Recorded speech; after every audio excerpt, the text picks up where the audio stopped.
سلامونه ملګرو، دا وخت د جرنالیزم لړۍ کې زه د شانګلي نه یم، دا وخت د چارمنګ نه یم جی.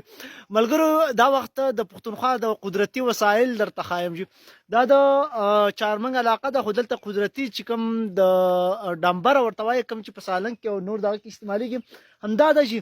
دا د یعنې قدرتي ده، دا چا کرلې نه ده، څوک یې حفاظت نه کوي، خو بس دغه قدرتي دلته راختې دي او دغه کېږي.